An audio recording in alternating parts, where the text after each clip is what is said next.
Балаларым садикке кетсе жақсы болар еді, үйде демаламын дегендегі мамашалар, ол қате ой екен негізі. Демалу деген не, көзіңді жыпылықтап жұмуға уақытың болмайды екен ғой, айтпайсыздар ма? Сенесіздер ма? Қызым понедельниктен бастап барды ма, бүгін 3 күн барды ма, 3 күн бойы обедте ұйықтадым десем өтірік болатынша, ұйықтаған жоқпын, вообще ұйықтаған жоқпын.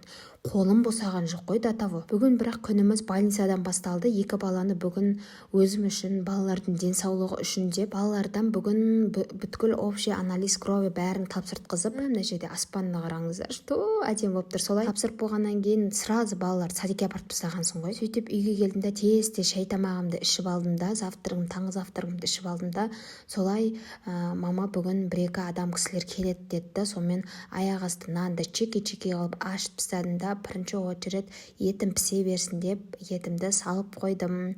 Солай үйге келіп бір 5-10 минут Алисаны қосып музыка тыңдап, 5-10 минут телефон қарап, енді жарты сағат телефон қарап отырып Алисаға кіріп қалса, мен уже интересныйда шығып тұрмын ғой, прикинь, жаққа қуанып кеттім. Өзіңнің видеоларыңды интересныйда көрген, вообще эмоциясы бөлек екен. Солай күйдіріп пісіріп жүріп, мына хворсымды, бауырсағымды пісіріп алдым. Енді қызарған бауырсақты енем жақсы көреді, мамашы қызартып пісірші деп. Но енді түрі онша болмаса да, нан ғой, енді түрі онша демеңіздер.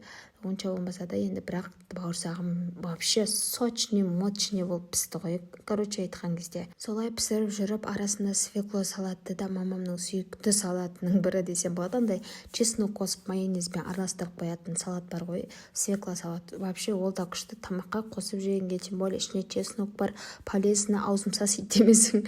Солай бауырсақтарымды пісіріп болай, біздің үйге осындай кішкентай қонақ келіп қалыпты. Гүлім, берсе әкел бауырсағына, мен бірінші дәмін көрейін деп маған қарап тұр ғой. Ой жаным, келе ғой, көр деп едім. Бірінші искелектеп тұрып алды қасқа. Мен бауырсағым онша болмай қалған ба деп қоям ғой. Сөйтсем нормально асап бүткіл бауырсағымды жеп, рахметін айтып кетті ғой мына мысық. Солай ас болсын балапан, тамағыңды жей бер, мен кеттім дедім де, солай үйге келіп еттің қамырын жаюға кірісіп кеттім. Енді бұрында енді келін болып түскен кезде наным деген Қазақстан картасы болатын ғой. Енді шүкір жайлап опытымыз жинала келіп осындай нан жаюға да келе жатыр. Енді жаймен әйтеуір шеңбердің көлемі шығып келе жатыр.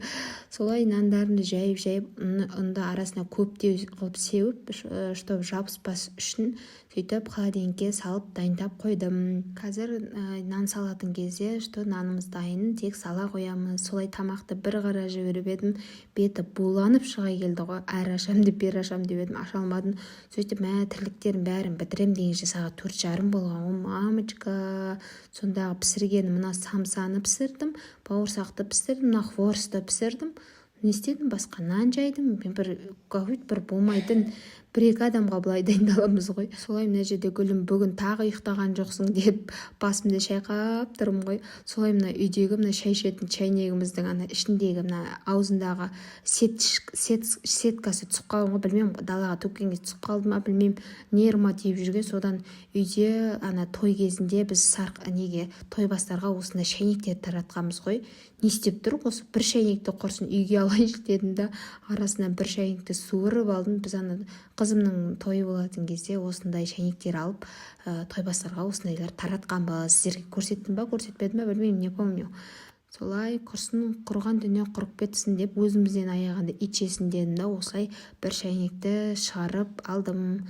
Мына шайнектің несі күшті екен. Солай қонақтарымды жайлап болып, әдеттегідей кешкі сіздерге отчет жаттығуымды жасадым. Кстати, сіздерге сұрақ, мен бір челлендж ба, бір дене бастайын, бірақ сіздердің идеяларыңыз керек. Сіздерге қандай видео ұнайды, қандай челлендж жасайын ба, или басқа жасайын ба, қандай видео күтесіздер менен да, сондай комментарийға жазып кетсеңіздер, қолдан келгенше мен жасай алатын дүние болса, әрине жасауға тырысам, әрине сіздер үшін. Сондықтан комментарийға ойларыңызды бөлісіп кетсеңіздер, қандай нәрсе менен, қандай нәрсе күтесіздер видео. Ал давайте комментарийға ойларыңызды бөлісіп кетіңіздер. Және де маған подписка жасап, лайктарыңызды басып, пікірлеріңізді қалдырып кетуді ұмытпаңыздар. Сіздерге қызықты видеолар түсіруге уәде берем.